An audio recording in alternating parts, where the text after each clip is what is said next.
हम लोग श्रीमद् भागवतम के तीसरे स्कंद के 7वें अध्याय के 37 से 38 श्लोकों, 2 श्लोकों को पढ़ेंगे। देखिए 36वें श्लोक में उन्होंने कहा था कि ये नवा भगवान स्तुष्येद धर्मयो निर्जनार्दन संप्रसीदति वा येषाम एतद आख्याहि मे नघ। हे अनघ, हे निष्पाप मैत्रेय जी, जिसके द्वारा धर्म योनि, धर्म के मूल भगवान जनार्दन तुष्ट हो जाते हैं। ये शाम वा संप्रसिद्धति, या फिर जिन भक्तों के द्वारा वह अच्छे से प्रसन्न हो जाते हैं। एतद आख्याहि में, ये आप मुझे बताइए। तो आप बताइए कि ये किन भक्तों के बारे में बात हो रहा है, जो इस जगत में है या जगत के बाहर है? माइक पे बताइए, नहीं समझ पा रहे? ये जब प्रश्न यहाँ पे किया जा रहा है तो ये प्रश्न साधना भक्ति के बारे में किया जा रहा है। जो भक्त यहाँ हैं वह कैसे भगवान को संतुष्ट करेंगे, है ना? जगत में जो है उनके बारे में बात कर रहे हैं। तो ये साधना भक्ति के बारे में बात हो रही है। ये सबको दिख गया? नहीं दिख रहा? क्या दिक्कत हो रही देखने में? कैसे भगवान संतुष्ट हों, ये हम सब भक्तों का प्रश्न है कि नहीं है? क्यों भाई? जो साध भक्ति को प्राप्त कर गया वह भी प्रश्न करेगा? एक तरह से नहीं करेगा, उसे पता ही वो तो भगवान की भक्ति कर ही रहा है। कैसे भगवान मुझसे संतुष्ट हों, ये किसके लिए प्रश्न होगा? साधना भक्ति जो यहां करेगा। कैसे भक्तों के द्वारा भगवान प्रसन्न होते हैं बताइए। तो जो साधना भक्ति है वो समझेगा कि हाँ ऐसा भक्त बनना है। तो अब साधना भक्ति के बारे में प्रश्न कर लिए हैं। अब 37वें में वे साध्य भक्ति के बारे में पूछेंगे कि जगत की प्रलय जब हो जाती है, पहले बात तो प्रलय होती किस प्रकार की है, और प्रलय के बाद कौन भगवान की सेवा करता था। अब ये बताइए कि जो भगवान की सेवा प्रलय के बाद करता है वह मुक्त है कि नहीं है, ये बताइए। माइक बताइए, जो प्रलय के बाद भी भगवान की सेवा करता है वह मुक्त पुरुष है कि नहीं है? माइक पे बताइए। मुक्त है। क्यों? प्रमाणित कीजिए। बड़ा कठिन प्रश्न है ये, बड़ा दिक्कत है ना। हाँ बोलिए बोलिए बोलिए बोलिए, बोलना ही पड़ेगा। ऑन करिए माइक तो समझाएंगे। माइक ऑन कीजिए। प्रलय के बाद कौन सेवा करता है भगवान की? प्रलय के बाद तो सभी जीव भगवान के, सभी जीव भगवान के शरीर में चले जाते हैं, वैकुंठ के जीव में चले जाते हैं। नहीं वो रहते हैं। हाँ, समझ में आया आप लोगों को? तो जो भगवान के प्रेम को यहाँ प्राप्त कर लिया है वह हर प्रकार की प्रलय, यानी कि इस देह की प्रलय के बाद भगवान के पास चला जाएगा। ये भी अर्थ हुआ कि नहीं? प्रलय हर प्रकार की होती है, देह का भी प्रलय हो रहा है। फिर आंशिक प्रलय वो ब्रह्मा जी के दिन के बाद में होता है। फिर उसके बाद महाप्रलय कह सकते हैं, जो ब्रह्मा जी के पूरे आयु के बाद होता है। आप लोग इस प्रलय के बाद, यानी इस देह की प्रलय के बाद भगवान के पास जा सकते हैं कि नहीं जा सकते? मैं नहीं कह रहा हूं जा रहे हैं, क्योंकि ये नहीं पता किस जन्म में जा रहे हैं, लेकिन जा सकते हैं कि नहीं जा सकते? जा सकते हैं। मैं यह भी नहीं कह रहा हूं कि नहीं जा सकते हैं, क्योंकि ये अधिकार मेरा नहीं है कि ये कहूं कि आप जा सकते हो, मतलब जाओगे कि नहीं जाओगे। भगवान जानता है आपकी भक्ति, आप वही तो भगवान जानता है भगवान जानता है कितना भक्ति की है। लेकिन अगर चले गए तभी ना इस प्रलय के बाद भगवान की सेवा कर पाएंगे। तो साध्य भक्ति के बारे में पूछ रहे हैं कि प्रलय के बाद भी कौन है जो भगवान की सेवा करता है, ये बात पूछ रहे हैं।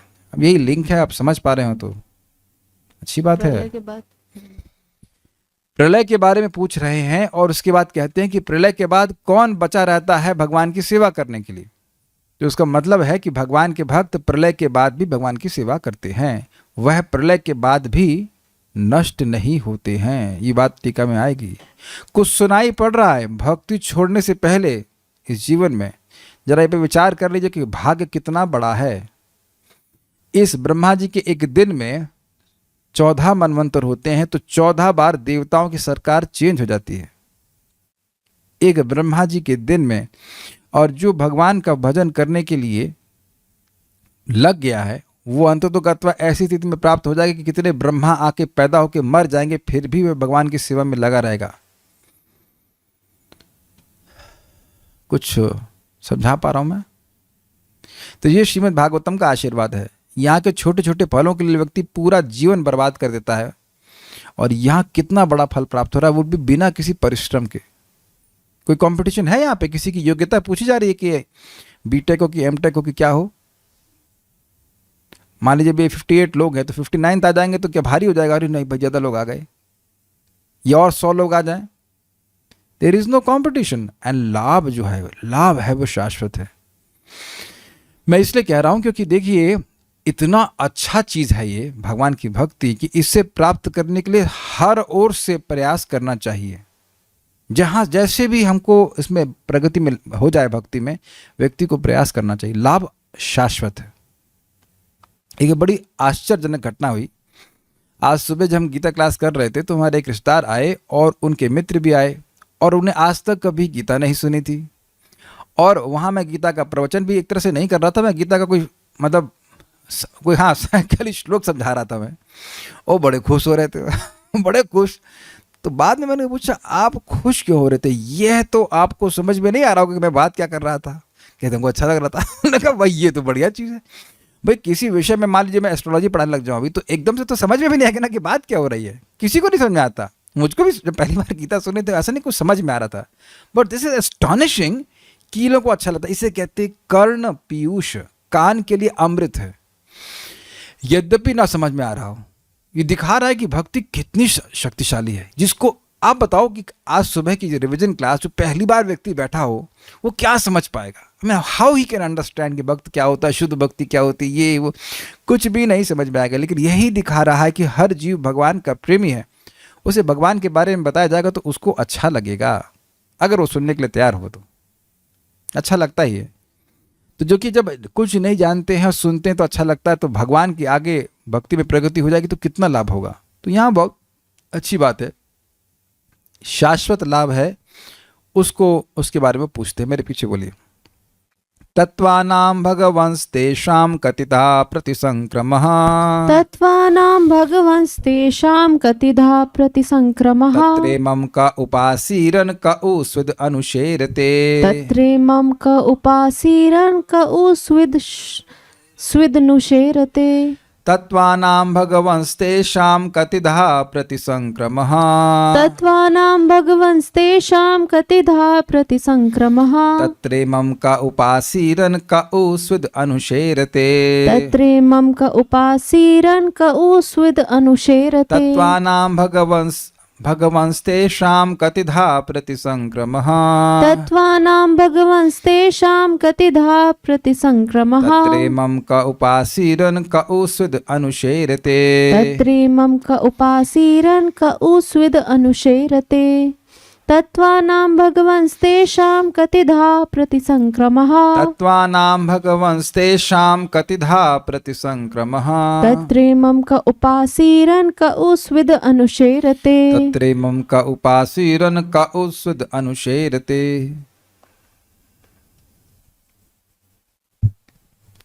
कृपया इसका वर्णन करें कि भौतिक प्रकृति के तत्वों का कितनी बार प्रलय होता है, और इन प्रलयों के बाद जब भगवान सोए रहते हैं उनकी सेवा करने के लिए कौन जीवित रहता है।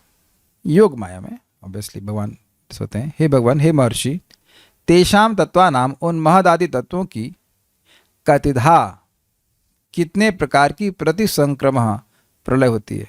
जो आपने सुना था महतत्वादि जो है मतलब जगत की। तत्र इमम के उपासीरन, तथा इस प्रलय काल में, तत्र मतलब वहाँ जब प्रलय हो गई है उस स्थिति में, इमम इनकी इन परमेश्वर की, इन भगवान की, जिनके बारे में पिछले श्लोकों में कहा गया कि वे भगवान कैसे संतुष्ट होते हैं, उनकी के उपासीरन, बिना प्रलय को प्राप्त हुए कौन सेवा करता है। भगवान के भक्त प्रलय के समय भी नष्ट नहीं होते। जब प्रलय के समय में नष्ट नहीं होते तो इस जीवन में कैसे नष्ट हो जाएंगे। एक भक्त से बात हो रही थी तो उनको ही बोल रहा हूँ, अन्य लोगों को तो बोल, उनको विशेष रूप से बोल रहा हूँ कि अगर आपने भगवान के लिए इंद्रिय तृप्ति का त्याग किया है तो कृष्ण आपको कैसे त्याग सकते हैं। ये एक एक्सपेरिमेंट करके देखना। If you have given up sense gratification for Krishna, how can Krishna forget you?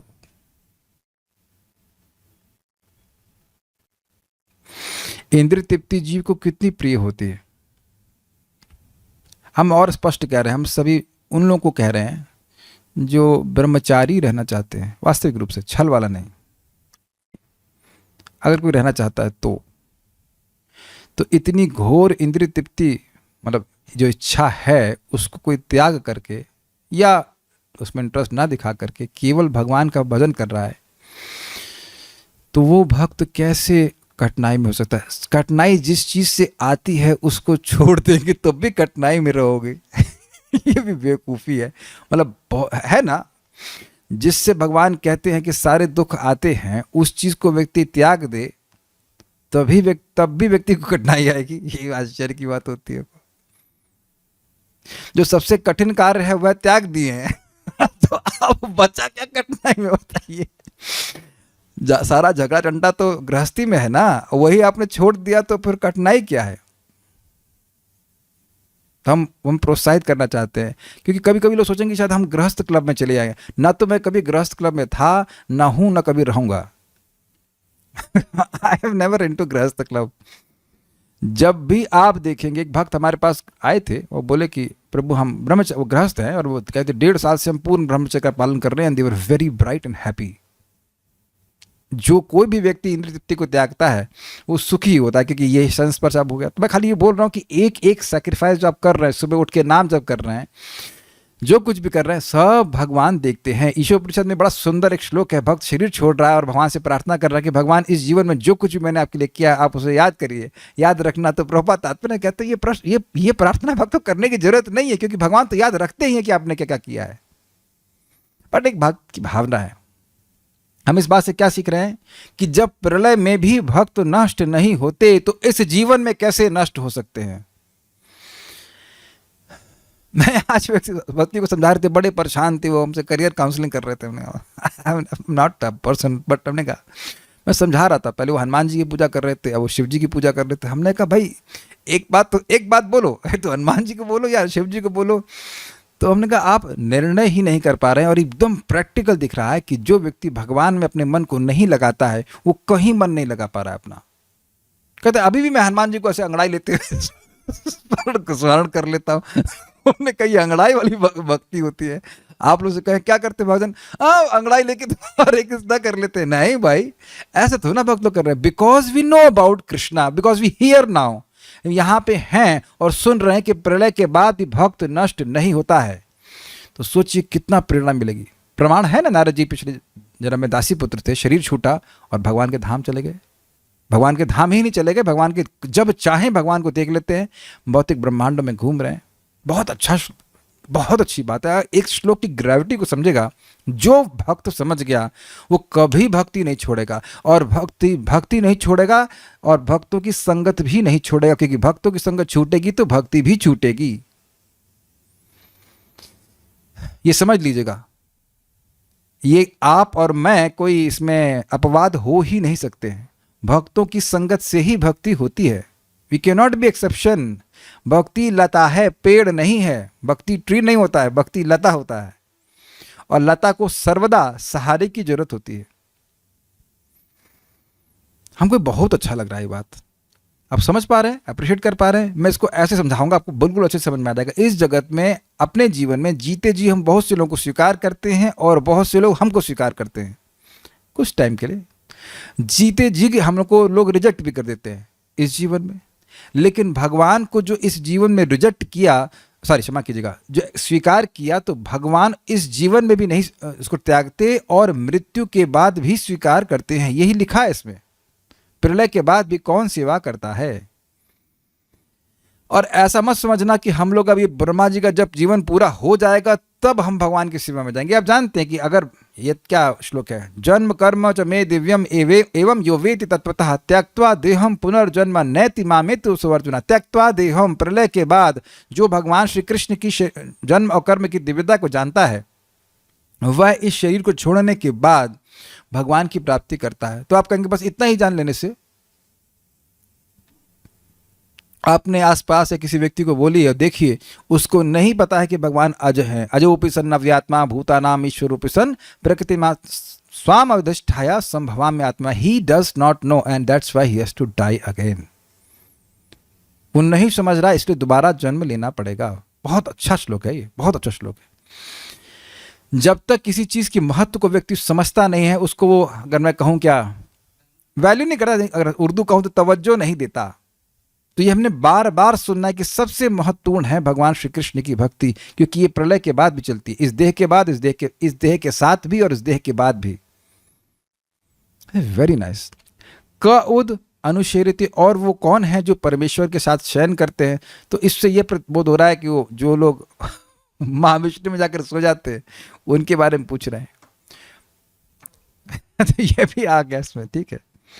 मतलब कौन लोग हैं जो मुक्त होंगे, कौन होंगे जो भगवान के सेवक बनेंगे। श्रीधरी, महदादि तत्वों का कितने प्रकार का प्रलय होता है, ये आप 12वें स्कंद में खूब सुनेंगे अच्छे प्रकार से। एक पूरा चैप्टर है प्रलय। जिस समय भगवान योग निद्रा में शयन करते हैं, उस समय जिस तरह सोए हुए राजा की चामरग्राही सेवा करते हैं, उसी तरह सोए हुए परमात्मा की सेवा कौन कौन करते हैं। अर्थात भगवान जब योग निद्रा में हैं, अर्थात प्रलय हो गई है, भगवान योग, वैसे भी योग निद्रा में रहते हैं, उसमें भी योग निद्रा में रहने, तो ये भगवान की शाश्वतता को सूचित करता है। तो कौन है वो भगवान के पार्षद जो भगवान की सेवा करते हैं इस प्रकार से। नहीं समझ में? जैसे राजा सो रहा होता है तो बहुत सारे चामरग्राही, चामर समझते हैं आप, वैसे चामर चलाते हैं। आजकल एसी चल गया है। भक्त लोग बड़ा विनोद करते हैं। पहले ठाकुर जी की सेवा होती थी, एक पंखा होता था, एक सेवक चलता रहता था। अभी क्या करता है सेवक, भक्त लोग क्या करते हैं, एसी चला देते हैं, भगवान ठंडे रहिए, remain cool and we can enjoy Facebook, something of that sort. तो वो प्रेम का आदान प्रदान तो खत्म होता जा रहा है, हाथ से कहाँ झलता है। कोई किसी मंदिर में, बहुत रेयर किसी मंदिर में आप देखेंगे कि कोई लगा हुआ इस तरह से। यहाँ तक कि मृदंग बजाने के लिए भी लोग मशीन लगा दी हैं। राजस्थान में हम लोग कहाँ देखे थे, हमने राजस्थान में एक मंदिर में देखा था, ऐसे नाम है, क्या स्थान है पता नहीं, ना भूल रहा हूँ मैं। तो वहाँ देखी डम डम डम डम डम डम आवाज आ रही थी। हमने लगा, लग रहा है अरे सुबह सुबह आरती, और देखा वहाँ पे एक मशीन लगा दी, डिग डिग डिग डिग डिग डिग, उसको बजा रहा है। तो ये सिस्टम नहीं है। भगवान की सेवा लोग मृत्यु प्रलय के बाद भी करते हैं। भगवत गीता के 13वें अध्याय में भी और क्लियर होगा, बिल्कुल क्लियर होता है। ये काफी इंटरेस्टिंग बात है, क्योंकि मायावादी लोग कहते हैं कि मुक्त होने के बाद आप क्या बन जाते हो, भगवान बन जाते हो।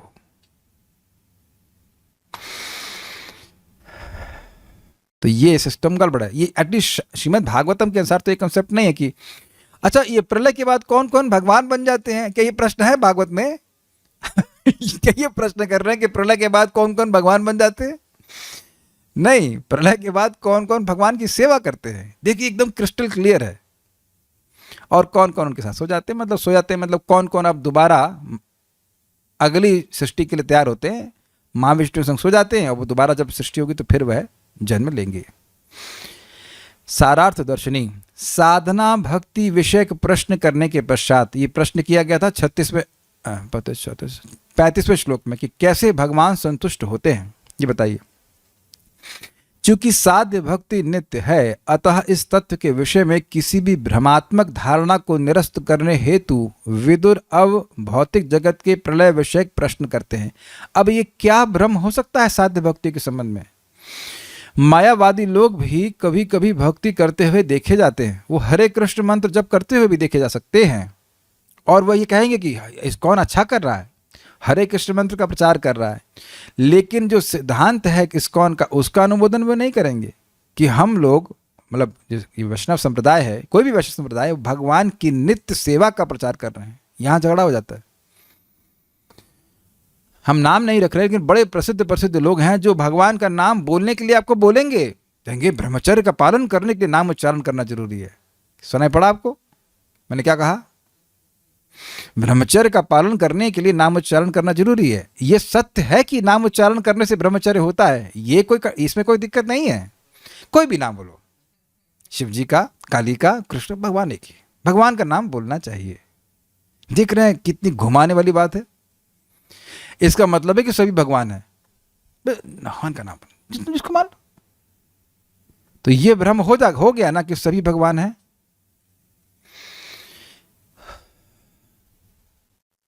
बहुत बहुत बड़ा भ्रम है ये।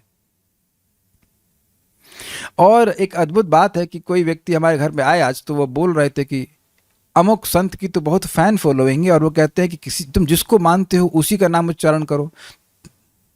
तो हमने कहा आप फैन फॉलोइंग के आधार पर स्वीकार कर रहे हैं कि शास्त्र के आधार पर स्वीकार कर रहे हैं? पंखा बनना चाहते हैं? ये बहुत बड़ी प्रॉब्लम कलयुग में है कि जहां फैन फॉलोइंग हो गई किसी की तो वो स्वीकार कर लेता जरूर ये श्रेष्ठ होंगे, लेकिन शास्त्र पढ़ने का वह परिश्रम नहीं लेना चाहता। ये बात है। People want things cheap. और अद्भुत बात है कि उनको रिजल्ट मिलता भी तो नहीं है। हरेर नाम एव केवलम। What does that mean? Hari का नाम ही केवलम। फिर उसके बाद केवल भी लगाते हैं। कलौ नास्ते गतिर अन्यथा। मैं उनको पूछा कि आप ये बताओ कि अगर आप शिवजी से मिलते तो शिवजी क्या कह रहे हैं? उमा कहूं मैं अनुभव अपना, सत हरि भजन जगत सब सपना। तो सपना तो स्वयं शिवजी ही तोड़ रहे हो। ये कौन सपना देख रहे हो क्या? समझ में नहीं आ रहा है कि सारा जगत स्वप्न के भांति है। अगर कुछ सत्य है तो हरि का भजन है। तो शिवजी स्वयं बोल रहे हैं, दुर्गा जी स्वयं बोल रही है कि भाई वेद काय को पढ़ते हो मूर्ख, गोविंद गायति नित्य शाह। तो शास्त्र का वचन तो सुना नहीं है भाई, इधर से सुन लिया उधर से सुन लिया। वो शास्त्र बोल भी रहा है कि नहीं, यह भी कंफर्म करने की कोई आवश्यकता नहीं महसूस करता व्यक्ति। ट्रेन का टिकट 1000 बार चेक करता है कि नहीं? अपना आधार कार्ड चेक करता है कि प्रमाणिक है कि नहीं? काटिए इस बात को, कोई नहीं काट सकता। आधार कार्ड प्रमाणिक है, ट्रेन का टिकट प्रमाणिक है, ये सब देखता है कि नहीं देखता व्यक्ति। लेकिन भगवान को हम प्रमाणिक रूप से भजन कर रहे हैं, इसमें कोई चिंता नहीं है। ये ज्ञान है लोगों का।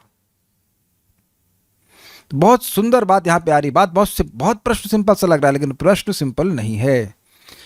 प्रलय के बाद भी, ये देह आदि सब नष्ट होने के बाद भी कोई लोग हैं जो इस भौतिक देह से युक्त नहीं है। यानी कि उनका जब प्रलय हो गई तो अब देह सारे समाप्त, तो फिर कैसे सेवा करेगा? इसका क्या मतलब है? उसका देह स्पिरिचुअल होगा तब सेवा करेगा। हम ये पहले भी सुन चुके हैं, अहम एवासम एवाग्रे। भगवान सृष्टि के पहले थे, तो सृष्टि के पहले थे और सृष्टि के बाद सारी भौतिक शरीरों का निर्माण हुआ है महतत्व आदि से। जब महतत्व नहीं है और व्यक्ति है, इसका मतलब उसका शरीर महतत्व से नहीं बना है। क्या कुछ समझ रहे हैं बात? ब्रिलियंट वे आचार्य एक्सप्लेन वेरी वेरी नाइसली। बहुत संतुष्ट करता है ये बातें। भगवान शाश्वत हैं और उनके भक्त प्रलय के बाद भी नष्ट नहीं होते। वैकुंठ है और वो उतना ही सत्य है जितना कि सूर्य और चंद्र। अब वो सत्य हमको चमकना चाहिए, तो उसके अनुसार व्यक्ति कार्य करने लग जाएगा। आई होप इस प्रश्न की संगीनता बोलते हैं क्या, संगीनता ना, गहरा इंपॉर्टेंस को आप समझ पा रहे हैं। प्रतिसंक्रमः अर्थात प्रलय। इस प्रलय काल में जब परमेश्वर एक राजा की भांति शयन करते हैं, तो एक चामर ढुलाने वाले चामरग्राही सेवक की भांति उनकी सेवा कौन करता है? कौन शयन करता है? मतलब कौन लोग सो जाते हैं, महाविष्णु के संग कुछ जीव उनके संग शरीर में चले जाते हैं ना, और कुछ लोग उनकी सेवा करते हैं अर्थात मुक्त अवस्था में। श्रीधर स्वामी पाद ने इस श्लोक का यही अर्थ दिया है। इसका अभिप्राय यह है कि भगवान के पार्षदों की भक्ति तथा भगवत धाम नित्य हैं। काशी खंड में कहा गया है, न च्यवन्ते हि यद भक्ता महत्याम प्रलयापदी। ब्रह्मांड के महाप्रलय काल में मेरे भक्त आध्यात्मिक आकाश में नष्ट नहीं होते। ये कहाँ सुन रहे हैं आप? इस श्रीमद् भागवतम क्लास में सुन रहे हैं। आप कहेंगे यह क्यों कहते हैं? कुछ महत्व समझ में आ रहा है भागवतम का कि नहीं आ रहा है? हर दिन आप देखिए जो हम सुनते हैं उससे एक प्रेरणा का निर्माण होने लगता है। ये महत्वपूर्ण है, इसमें मैं अपनी एनर्जी लगाऊंगा। ये महत्वपूर्ण है, इसमें मैं अपनी एनर्जी लगाऊंगा। अग्री? आप लोग के पास चैट ओपन है, कोई विरोध है तो बताना। सुन करके कोई किसी भी वस्तु के प्रति उपादेय या हेय बुद्धि का निर्माण हो जाता है। तो श्रीमद् भागवतम के श्रवण के द्वारा ही ऐसी बुद्धि का निर्माण हो रहा है कि ये जगत हर तरह से हेय ही है। और अगर ऐसी बुद्धि नहीं होगी तो व्यक्ति में भक्ति कर भी नहीं सकेगा। जब इस जगत की ही वस्तुएं अच्छी लग रही होती हैं तो भक्ति नहीं कर पाता है। एटलीस्ट स्थिर होकर तो नहीं कर पाता, और कुछ स्थिति में तो बिल्कुल ही नहीं कर पाता। एक व्यक्ति हमको बोल रहे थे कि हम प्रवचन में इसीलिए नहीं आते हैं क्योंकि हमको वैराग्य हो जाएगा। और अब क्या कहेंगे बताइए? मतलब हम पैरासिटामोल इसीलिए नहीं खाते हैं क्योंकि हमारा बुखार कम हो जाएगा। तब आप क्या करेंगे ऐसे लोगों का? और यह बता दीजिए कि किसी एक क्लास में आपको नई बात ना मालूम चली हो, is it not all astonishing for you? Why I am saying this, क्योंकि मुझे हर दिन एस्टॉनिशिंग चीजें मिलती हैं। तो अब मुझे लग रही है तो तुलनात्मक रूप से मेरा ज्ञान आप लोग से थोड़ा सा 1 आध 2 19 20 तो अंतर होगा ही, है ना? तो अगर आप कभी सोचो कि अरे ये वही बोलेंगे, तो बेटा आप समझे नहीं, वही नहीं बोल रहे। There is so much depth to it. और हम लोग हजारों साल तक श्रीमद् भागवतम पढ़ते रहे, तब भी आप देखेंगे अरे ये तो बड़ा एस्टॉनिशिंग है, ये बहुत एस्टॉनिशिंग है। This is very astonishing. जिस तरह से आप देखिए, बात आपको बहुत सिंपल लग रही होगी, लेकिन जिस तरह से, जिस आशय से प्रश्न किया गया है, बहुत ही घुमा करके प्रश्न किया, सिद्धांत को, मायावाद का खंडन करने के लिए श्लोक के पूछा गया है। आपको देख पा रहा है, देख पा रहे हैं इस पर कि मायावाद का खंडन हो रहा है इससे? इसीलिए मैं निवेदन करता हूं, मैं डांटता नहीं, निवेदन करता हूं कि कम से कम ये 1 घंटा आप रिजर्व करके सुनिए कि क्या बात यहां पे कही जा रही है। बहुत महत्वपूर्ण है, क्योंकि इफ इट इज पॉसिबल, नहीं पॉसिबल है तो जैसे सुन सकते हैं वैसे सुनिए, लेकिन this is very very nice.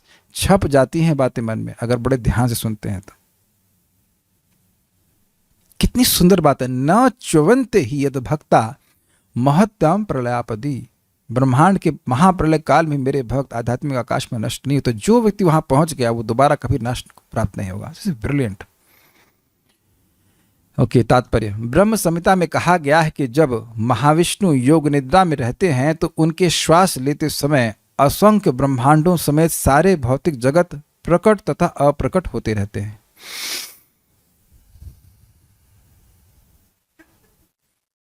तो मान लो भगवान कृष्ण भगवान महाविष्णु से पूछे क्या कर रहे हो? भस्त्रिका कर रहा हूं। वैसे भस्त्रिका इसलिए नहीं कर रहे कि भस्त्रिका जल्दी जल्दी किया जाता है, भगवान बड़े आराम आराम से करते हैं। नाक से सांस लेते हैं इसलिए कभी थकते नहीं है। मुंह से नहीं लेते। बट पॉइंट इज दैट कि नाक से सांस छोड़ते हैं सारे ब्रह्मांड प्रकट हो जाते हैं। This is amazing. Just see the insignificance of our life. जो पूरी ब्रह्मा जी की आयु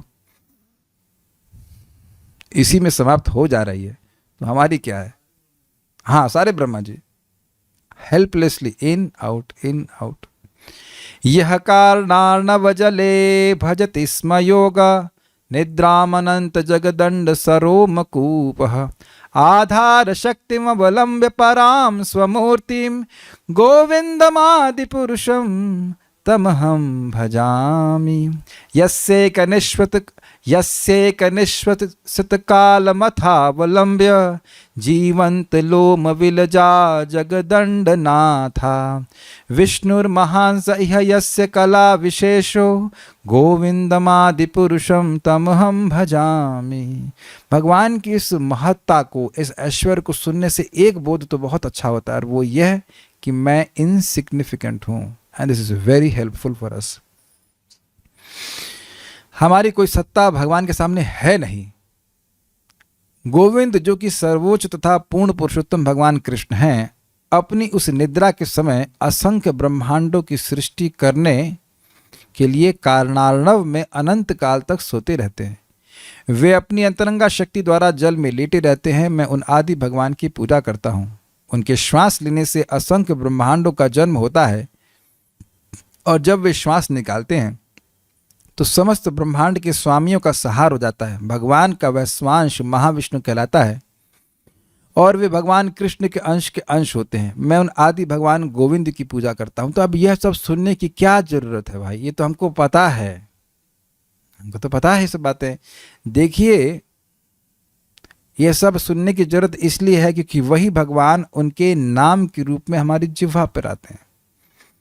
आप अपने घर में कोई व्यक्ति आता है, उसके महत्व को समझकर उसको आप हाउ टू से रिसीव करते हैं। Do you agree with this? कोई व्यक्ति आप जान रहे हैं, कोई आया और आप ऐसे नहीं जानते तो कुछ विशेष उसको महत्व नहीं दे रहे, लेकिन सुन लिए उसकी महिमा, तब व्यक्ति अरे भाई इनकी सेवा करके तो बहुतों को लाभ मिल जाएगा। मान लीजिए फॉर एग्जाम्पल कोई व्यक्ति नहीं जान रहा कि भारत के प्राइम मिनिस्टर कौन है, अब वो उसके घर में कदाचित आ ही गए, ठीक है दीजिए पानी दीजिए कुछ दीजिए, और अब अगर उसको मालूम चल जाए कि ये तो भारत के प्राइम मिनिस्टर, और प्राइम मिनिस्टर का मतलब क्या होता है, तब उसकी दृष्टि में कुछ परिवर्तन आएगा कि सेम ही रहेगा? वेरी क्लियर ना? है वो इंसान, लेकिन अब भारत के प्रधानमंत्री भी तो हैं। Is it not?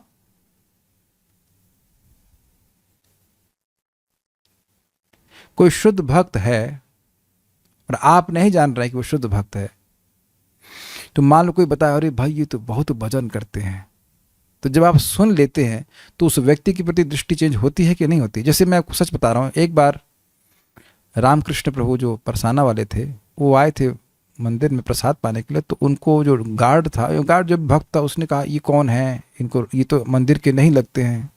तो उस वक्त हम वहाँ पे इंचार्ज थे, हमें करने नहीं, आप जाने दीजिए, बहुत अच्छे भक्त हैं, जाने दीजिए। तो अब आप बताइए उस व्यक्ति को हम क्या एक्सप्लेन करते हैं, महाप्रभु जी कितना भजन कर रहे हैं, क्या कर रहे हैं, क्या नहीं कर रहे हैं? Do you agree with this? तो भगवान की महिमा जब समझे कि भाई भगवान श्री कृष्ण हैं कौन, उनके अंश के अंश की ऐसी महत्ता है, स्वांश है ना भगवान महाविष्णु, ऐसी महत्ता है कि वो सांस लेते तो उसमें कितने ब्रह्मांडों का प्रलय हो जाता है और कितनी सृष्टि जाती है। तो ऐसे भगवान श्री कृष्ण है। मुझे याद है कि हमारे रिश्तेदार से बहुत साल पहले की बात होगी, तो बोले कि शिव जी जब ध्यान करते हैं तो कई युग बीत जाते हैं। शिव जी जब ध्यान करते हैं तो बहुत से युग बीत जाते हैं, तो इसमें कोई संदेह नहीं है, और शिव जी महान हैं, लेकिन यहाँ युगों की बीतने की बात नहीं हो रही है, न ही भगवान विष्णु के ध्यान की बात हो रही है, तो केवल सांस ले रहे हैं। आप एक बार सांस लेकर छोड़िए और उसमें काउंट कीजिए कितने बैक्टीरिया आ रहे हैं और कितने बैक्टीरिया जा रहे हैं। ये प्रश्न आप लोगों को समय दिया जा रहा है आधे घंटे का कि चेक करना कितनी बार सांस लिए, यह भी याद नहीं होगा, और कितने बैक्टीरिया आ गए, कितने बैक्टीरिया अंदर गए नहीं पता। डॉक्टर रिया बताइए, आप तो डॉक्टर हैं, डॉक्टर होने का अभिमान है ना, बताओ कितने बैक्टीरिया जाते हैं नाक के अंदर, कितने छोड़ दिए? अब समझ में आ गया इनसिग्निफिकेंस? तो उन व्यक्ति की गलती नहीं थी, वो शिव जी की महिमा सुने और उनकी महिमा है, लेकिन वो भगवान की महिमा नहीं सुने, इस कारण से वे किसी और व्यक्ति की महिमा को भगवान की महिमा से अधिक मान रहे थे, भगवान कृष्ण की महिमा से। एग्जैक्टली वाज पिन पॉइंटिंग कि भगवान कृष्ण तो गोपी संग रास रचाए, ये you are saying like that, to that effect. या कुछ लोग कहते हैं भगवान कृष्ण तभी 5000 साल पहले आए, इत्यादि इत्यादि। भौतिक जगतों के प्रलय के पश्चात न तो भगवान का, न कारणार्णव के परे उनके राज्य का विलय होता है, न ही वहां के निवासी भगवान के संगियों का। स्पष्ट है? वैकुंठ का नाश नहीं होता। भगवान के संगियों की संख्या उन जीवों से काफी अधिक है जिन्होंने भौतिक संगति के कारण भगवान को भुला दिया है, और उन लोगों को जॉब नहीं करना पड़ता है। आपको पता है वैकुंठ में देयर इज नो जॉब। और इंटरेस्टिंग है, वहाँ सारे गृहस्थ हैं, गृहस्थ ब्रह्मचारी, बिकॉज वहाँ पे बताया गया, तीसरे स्कंद में आप सुनेंगे कि लेडीज आर वेरी ब्यूटीफुल, बहुत सुंदर हैं, उनको पिंपल्स नहीं होते और ऐसी कोई प्रॉब्लम नहीं होती, दे आर वेरी ब्यूटीफुल। और पुरुष बहुत ब्यूटीफुल है, बट भोग की कोई इच्छा नहीं, क्योंकि भगवान के यश से उनका हृदय आनंदित रहता है, आह्लादित रहता है। इसी तीसरे स्कंद में आप आगे सुनने वाले हैं। So in that sense people are married but they don't have any sex desire, या भोग की इच्छा कुछ नहीं रहती। हमको ये क्यों अच्छा लगता है? क्योंकि मन में आ सकता है मैं तो योग्य नहीं हूं, क्या मुझको भगवान वापस वैकुंठ में एंट्री देंगे क्या? अच्छा, एक भक्त बता दीजिए कि उसके मन में डाउट नहीं आता हो, केवल जप करने से हम पहुंच जाएंगे, इज इट दैट इजी? क्या भगवान को कोई दिक्कत नहीं होगी हमको वापस लाने में? अरे ऑलरेडी वह असंख्य जीवों का पालन कर रहे हैं भाई। कुछ भी हो, जेल में जो कैदी हैं उनकी संख्या देश के नागरिकों से तो कम ही होती है ना। श्रील प्रभुपाद अन्यत्र कहते हैं हर व्यक्ति, अच्छा एक मिनट रुकिए, यहाँ कौन व्यक्ति है जो जॉब करना चाहता है, अगर उसको जॉब किए बिना सैलरी मिल जाए तो कितने लोग जॉब करना चाहते हैं? Any survey here? कोई नहीं करना चाहता। This is called Vaikuntha consciousness. Prabhupada कहते हैं वैकुंठ में कोई नौकरी नहीं करना चाहता है, लेकिन जगत, इस जगत का स्वरूप है कि बिना कर्म किए तेल निकलवाए व्यक्ति को कुछ मिलता नहीं है। Krishna is not doing job, आनंद ले रहे हैं गोलोक वृंदावन में, खेलने जाते हैं, वो लीला कर रहे हैं, और उनके पार्षद भी ऐसा कर रहे हैं।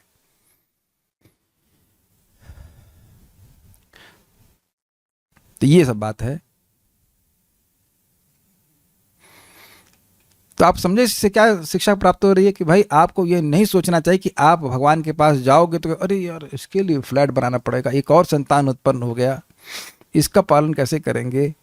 नॉट लाइक दैट, बल्कि वह वेट करना है कि ये क्यों सड़ रहा है इस जगत में। इसीलिए भक्तों सबसे अच्छी बात यही है कि जितना कम भौतिक चीज़ों में अपना अभिनिवेश हो वही अच्छा है, और बाकी सारा समय भगवान की सेवा में लगा दें, बहुत अच्छा रिजल्ट मिलने वाला है और बहुत जल्दी मिलने वाला है। मैं समझा पा रहा हूँ शायद बातों को। मूल भागवत के अहम एवास्मेवाग्रे इत्यादि 4 श्लोकों में आए अहम शब्द की निर्विशेषवादियों द्वारा की जाने वाली व्याख्या का यहाँ खंडन किया गया है। स्पष्ट दिख गया, अहम एवास्मेवाग्रे, अहम अहम मतलब मैं। वहां अहम का मतलब है कि मैं मतलब भगवान, लेकिन वहां वो चालू हो जाएंगे कि नहीं, मैं। जो इस श्लोक को बोलेगा वो उसका मतलब वाच्य होगा, मैं। जैसे मैं बोलूंगा अहम, तो मैं इस सृष्टि के पहले था और मैं था ही, मैं था और मैं था ही।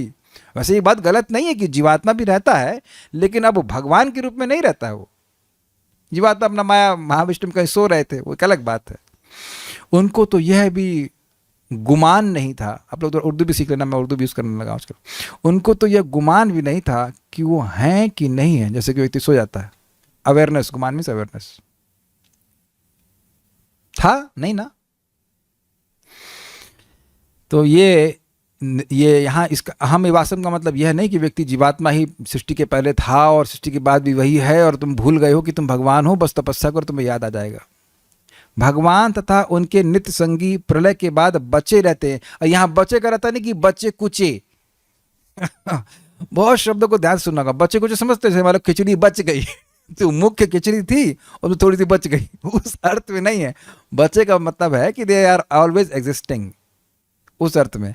हिंदी ना आप कैसे सुन रहे हैं उसका बड़ा अंतर पड़ जाता है। बचे रहते नहीं ना, सिर्फ थोड़ी खिचड़ी बनाई 2 किलो, उसमें थोड़ी बच गई।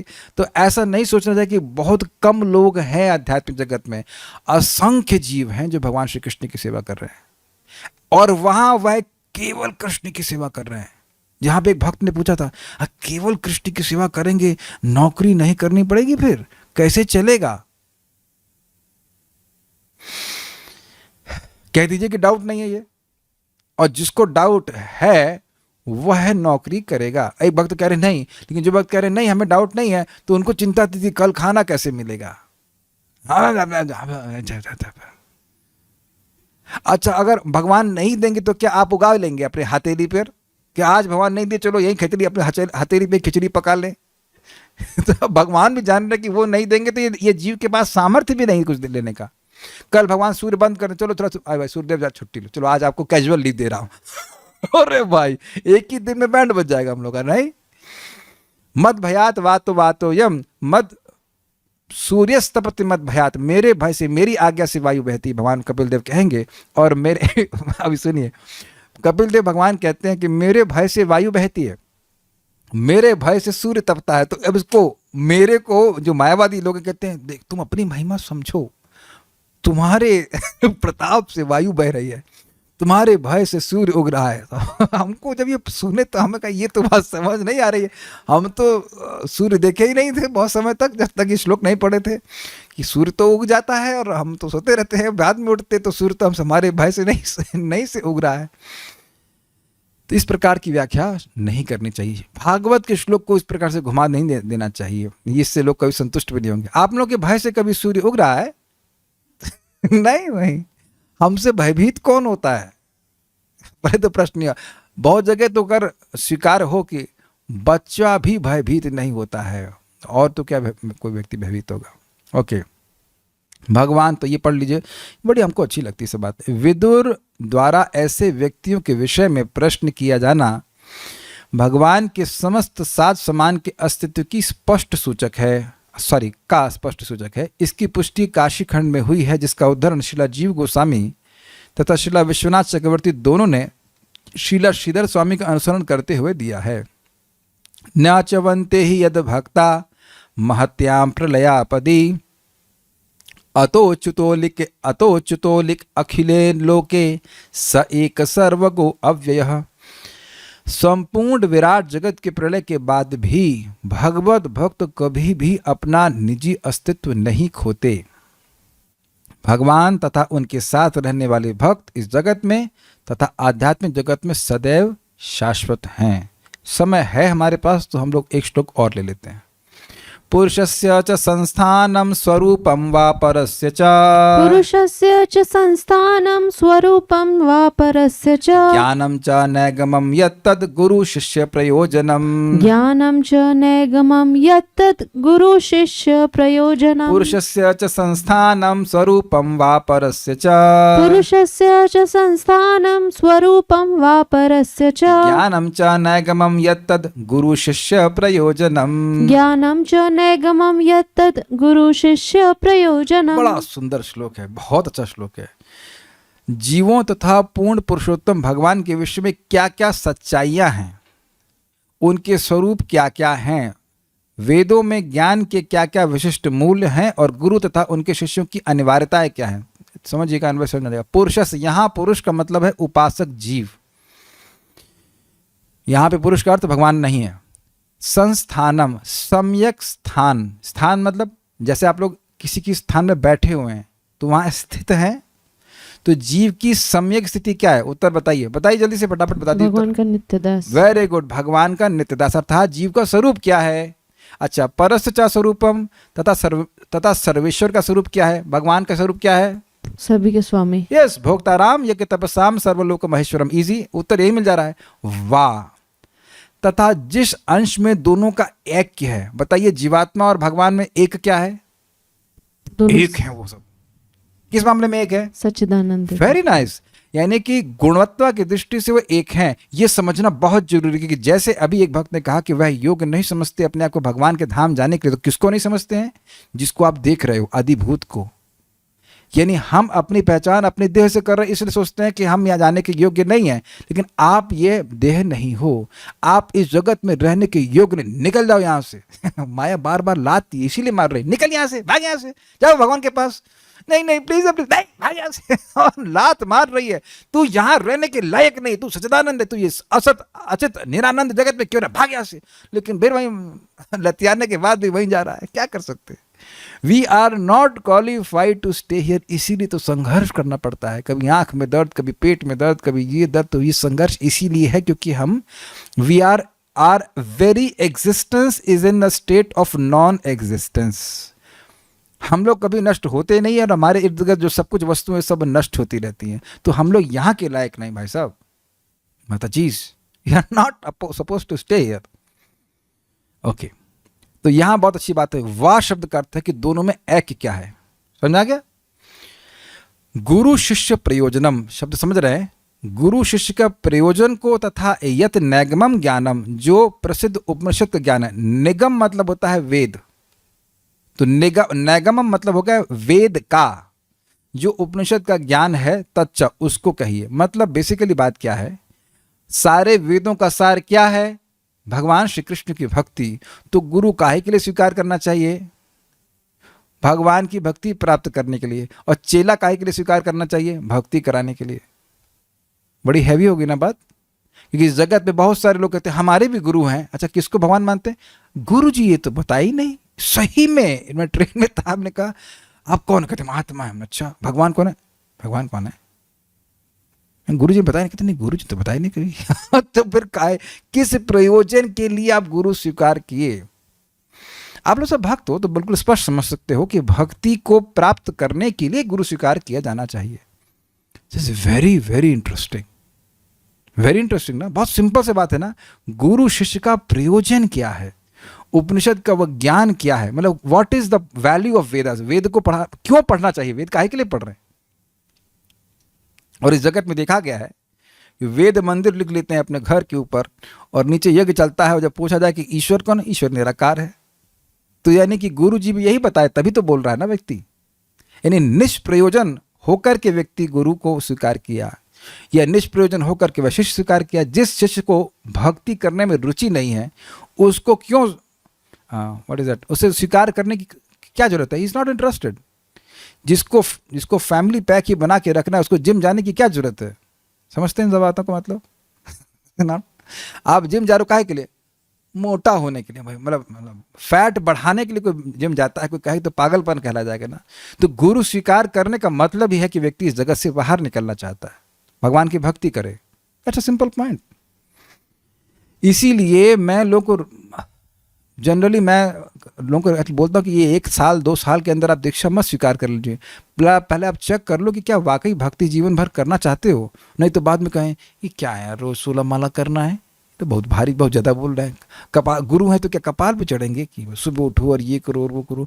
Your way of life should be Krishna consciousness. और ये इसका दीक्षा से संबंध नहीं है, क्योंकि दीक्षा के बाद भी लोग छोड़ देते हैं। बहुत हमसे नहीं हो रहा, सुबह उठना या जब हमसे नहीं हो रहा। We want a break at least in this life. Next life we'll do bhakti.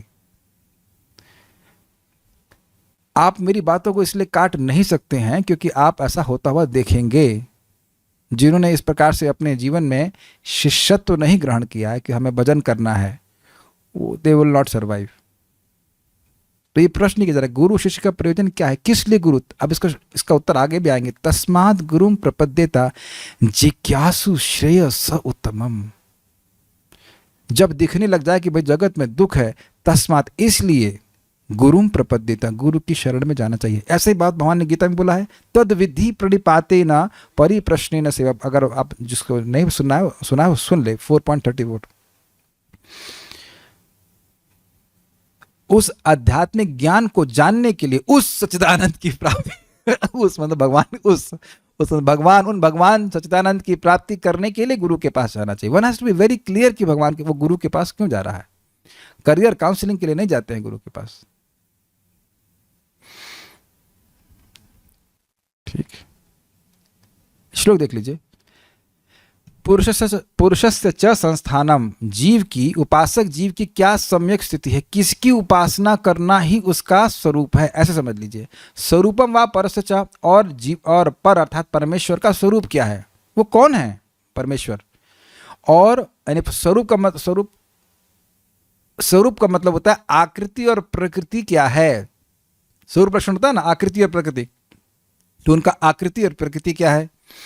और ज्ञानम च नैगमम, वेदों का निगम अर्थात वेदों का विज्ञान क्या है। यत् तद गुरु शिष्य प्रयोजनम, जिसके और या फिर और गुरु शिष्य का प्रयोजन क्या, मतलब गुरु शिष्य का प्रयोजन वेद के कौन से ज्ञान को जानने के लिए है। समझ आ गया? श्रीधरी विदुर जी ने कहा कि आप मुझे पुरुषस्य संस्थानम अर्थात जीव के तत्व को, तत्व मतलब सत्य को, जीव का सत्य क्या है, जीव क्या है, उसको, परमात्मा के स्वरूप को, जिस अंश में जीव और परमेश्वर की एकता है, ये भी समझ में आ गया गुणात्मक रूप से, उसको उपनिषदों द्वारा प्रतिपादित ज्ञान को ये उपनिषद प्रेजेंट करते हैं, एवं गुरु एवं शिष्य के प्रयोजन को आप मुझे बतलाएं। स्पष्ट है? सारा दर्शनी। पुरुषस्य अर्थात उपासक जीव की संस्थानम अर्थात सम्यक स्थिति क्या है, यह बताइए। ये बहुत जरूरी है क्योंकि व्यक्ति अपनी आइडेंटिटी को ही न समझ पाने के कारण गलत जगह कार्य करता है। तथा उपास्य परस्य, उपास्य मतलब जिसकी उपासना की जाती है, उसकी परस्य अर्थात परमेश्वर का स्वरूप क्या है। क्या सभी लोग परमेश्वर हैं? क्या जिसको आप मान लेंगे वही परमेश्वर है? अगर हमारा ये सामर्थ्य है कि हम जिसको मान लेते हैं उसी को परमेश्वर बना देते तो हम परमेश्वर हो गए ना। इतना सामर्थ्य है कि जिसको मान लेते वही भगवान बन जाता है ना। वेदों में वर्णित वह कौन सा ज्ञान है जो मुझे शिष्य होने के नाते गुरु से जानना आवश्यक है। स्पष्ट है? तात्पर्य यह है कि गुरु से ही मुझे भक्ति विषयक जिज्ञासा करनी चाहिए। वेरी इंटरेस्टिंग है, गुरु से ही, मान वाले से नहीं, मम्मी और ताई से नहीं। इन द सेंस कि अगर वो डिवोटी नहीं है तो उनके पास सामर्थ्य नहीं है आपको अपने जीवन के उद्देश्य के बारे में बताने के लिए। You can't understand that from them.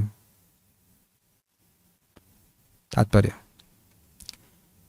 सारे जीव स्वाभाविक, ये मैं इसलिए कह रहा हूं क्योंकि भक्त कहते हैं कि हमें कहा जा रहा है कि अपने कर्तव्य छोड़ रहे हैं, आप भक्ति कर रहे हैं इत्यादि इत्यादि। तो जो मुख्य कर्तव्य है वह गुरु बताते हैं, बाकी लोग तो उसे भुलवाने के प्रयास में लगे हैं।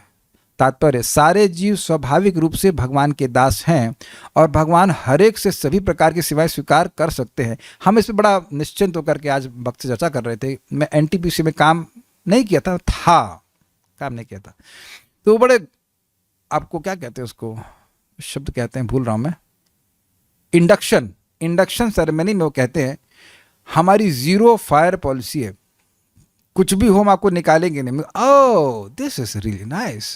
तो आज मुझे बात याद आ रही थी, 2007 की बात है, कि मैंने कहा भाई ये तो हमारी कंपनी का भी, कृष्ण कंपनी का भी है, कुछ भी करो अब क्या करें, हैं तो भगवान के अंश ही ना।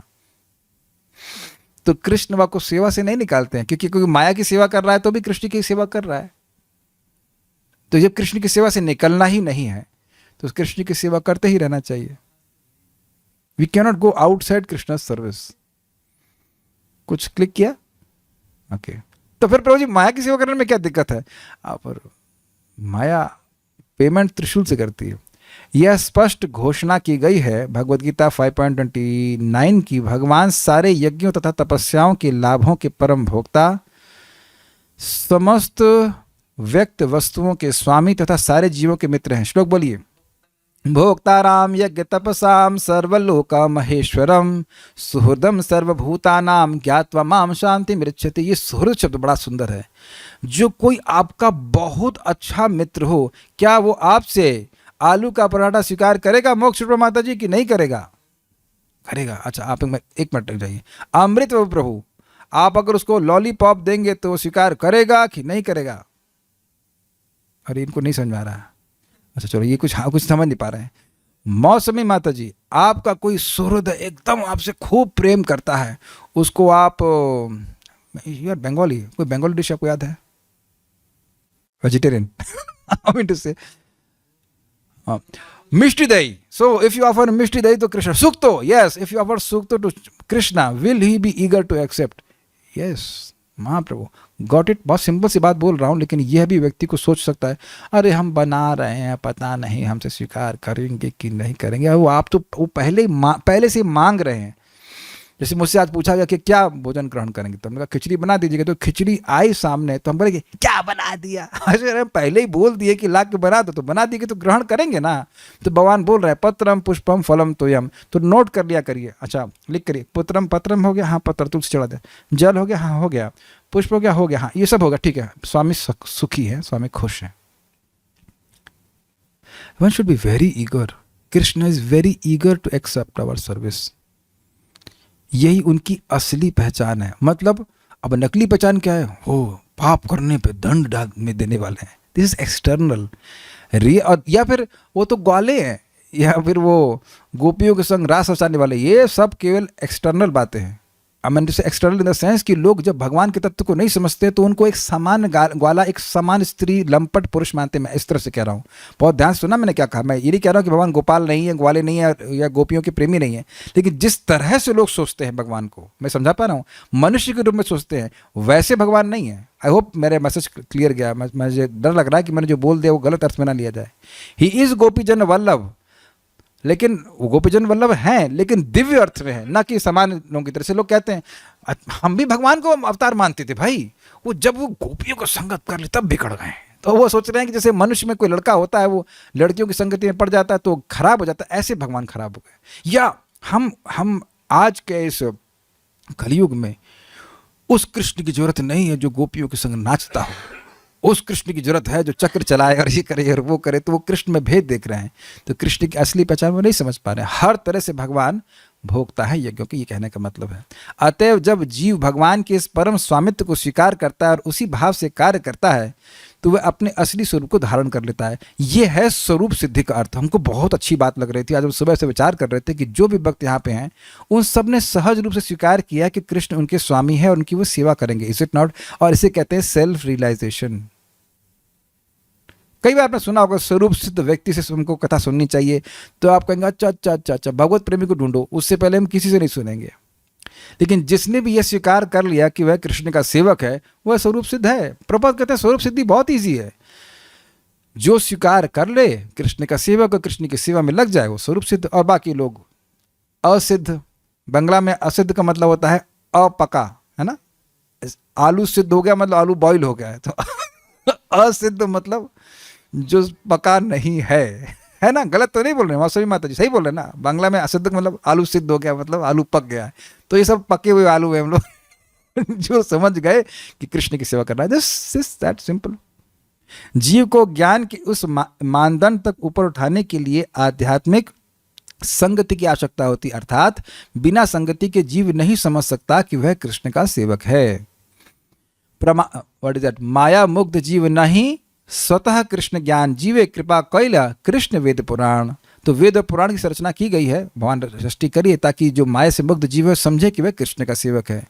प्रामाणिक गुरु की इच्छा होती है कि उसके शिष्य भगवान की दिव्य सेवा करने की विधि जाने, और शिष्य भी यह जानते हैं कि उन्हें किसी स्वरूप सिद्ध व्यक्ति से ईश्वर तथा जीव के नित्य संबंध के विषय में सीखना चाहिए।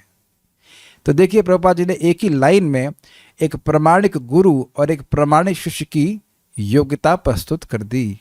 प्रामाणिक गुरु खून चूसने के लिए नहीं होता है, मतलब पैसा चूस ले भाई। जब अच्छा भाई जन्माष्टमी आ गई है या ये आ गया, ये फेस्टिवल आ गया, वो फेस्टिवल आ, और फिर खाली पैसा भेज दो, ऐसा कोई प्रामाणिक गुरु कोई नहीं करेगा। मैं खाली बोल रहा हूँ, नेगेटिव बोल रहा हूँ, जानबूझ के नेगेटिव बोल रहा हूँ। ये जगत में भी लोग ध्यान ही नहीं देते कि भजन कर रहा है कि नहीं भजन कर रहा है, because they have put you in ICCL batch. समझते हैं ICCL batch? I can't care less. And एक बार एक भक्त को मैं थोड़ा डांट दिया, मुझे याद रहते हैं भक्त।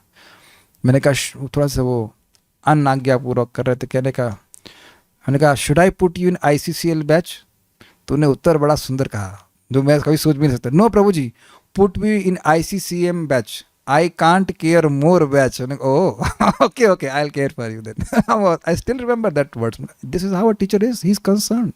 आपको पता है कि कोई भक्त अगर कोई शिष्य प्रामाणिक गुरु को स्वीकार भी करता है और वो माया में चला भी जाता है, then also that the teacher cries. मेरे पास एक लेक्चर है, छोटा सा क्लिप है, अगर किसी को इच्छा होगी तो मैं भेज दूंगा, परम पूज्य राधानाथ महाराज का। उनसे पूछा गया था कि क्या गुरु शिष्य को छोड़ देता है, ऐसा करके बहुत सुंदर सी बात करते हैं कि माया में पढ़ सकता है, भाई स्वाभाविक सी बात है। ऐसा नहीं है कि गुरु उसको त्याग देगा, रे वो तो ऐसा नहीं होता है लाइक दैट। अब ये प्रश्न, समय तो बहुत कम है लेकिन चलिए, प्रश्न ये हो जाएगा कि गुरु यह क्यों चाहते हैं कि शिष्य दिव्य सेवा करने की विधि जाने?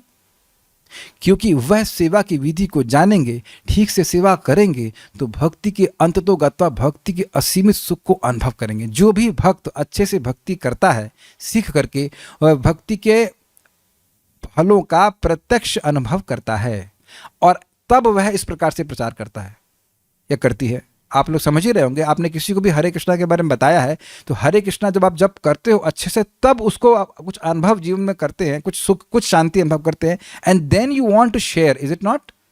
तो क्यों शेयर करना चाहते हैं?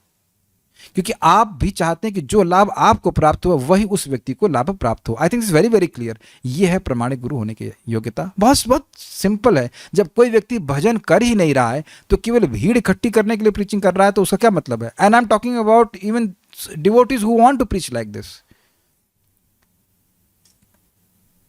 आपने पहले अपनी भक्ति ठीक से करनी होती, अपने पहले का मतलब सुबह, तो कुछ उससे रियलाइजेशन प्राप्त होगा, फिर आप दूसरों को बोलेंगे। मैं एक व्यक्ति जो हमारे पास आए थे, हमने कहा आपका घर खुद का घर है, मेरे से बहुत बड़ा घर है, आपके पास पैसा भी मुझसे बहुत अधिक है, और हर बार आप फ्रस्ट्रेटेड होकर मेरे पास आते हो, मैं तो फ्रस्ट्रेट होकर आपके पास कभी नहीं गया। And he was shocked. कोई उत्तर नहीं था ना? मैंने कहा आप जितनी बार मेरे पास आते हो मैं तो खुश दिख रहा हूँ, आप हमेशा फ्रस्ट्रेट दिखते हो, ये नहीं हो रहा वो नहीं हो रहा, आपके पास मुझे अधिक पैसा है और आप फिर भी फ्रस्ट्रेट रहते हो। दिस शोज की भक्ति के बिना आप चाहे कितना भौतिक व्यवस्था इकट्ठी कर लीजिए, सुखी नहीं हो सकते। So we preach by spiritual impetus, that's why we should practise very nicely. Best is a भजनानंदी हु प्रीचिस। भक्ति अच्छे से करेंगे तो सुख होगा, और सुख होगा तो लोग नोटिस करेंगे ये सुखी क्यों है भाई, और फिर आप प्रीचिंग करेंगे तो उसकी वैल्यू है कुछ। मैं कहूँ भैया ये